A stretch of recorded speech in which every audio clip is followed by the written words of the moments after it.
urwego rwa dawo rwerekanye ubundi ubushobozi bundi bw'abakinnyi ba APR wibahisha ariko nitogwe ejo reka nkwereke ejo memeri dawo yacometse through pass neza ku kintu cya togwe ya za passe zisiga aba defenseur zikajya kumwataka n'umwataka taraririye aho wenda umuntu yanashima muvoma za togwe aho umukinnyi mwiza ariko ubona ko amaze imisi adakina ebana togwi arebana n'umuzamu abo yangabanza kufunga one on one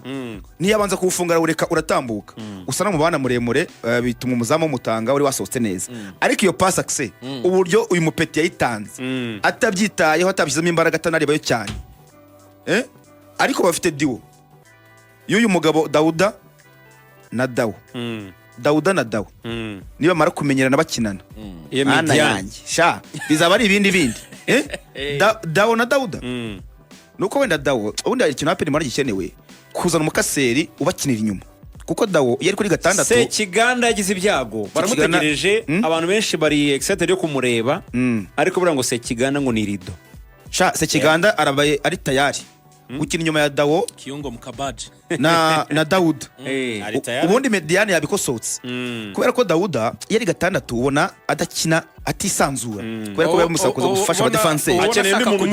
ubona ashaka kugenda ukabona araryoherwa cyane no gusanyisha umupira ba Murw Dawo na ba Watara akaba yasa nusigara imiro gatandatu ariko umuntu bita Dauda na Dawo ejo bakoze kombinezo mwabonye nk'igiteguye utogu yateye poto nibo bari bazamukanye baro bahana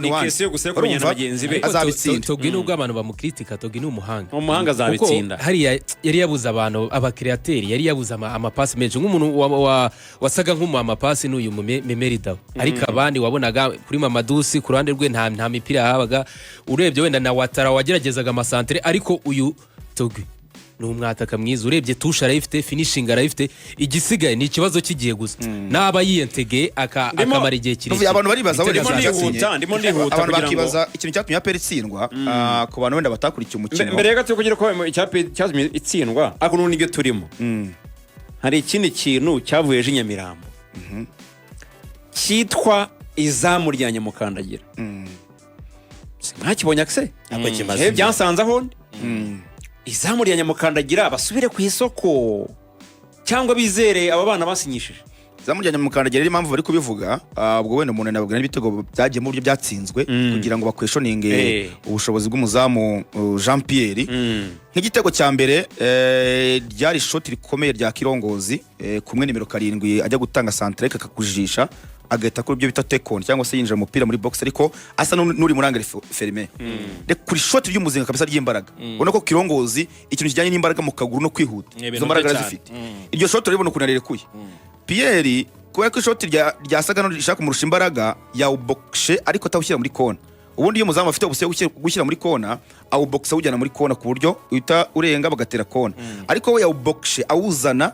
hagati mu izamu aho abakinnyi ba polisi bari nka rimwe rya Adolphe n'ubundi yakoze nka rimwe rya Adolphe yakoze ariko ya shot rikomeye icyo gihe akirigarura icyo babisaba ikireba bisaba ko umuzamu itagira reflex yo guhaguruka byihuse kugira ngo nibaza wenda gusubizamo baro abe yayifata ntabwo byakunze rero kubera ko ni Elijah yese depose aho ngaho ubundi harimo ikosa rya marquage y'aba defenseur ba APR Clement na Yunusu ntabwo bakoze marquage neza aho rwose namushyire ikosa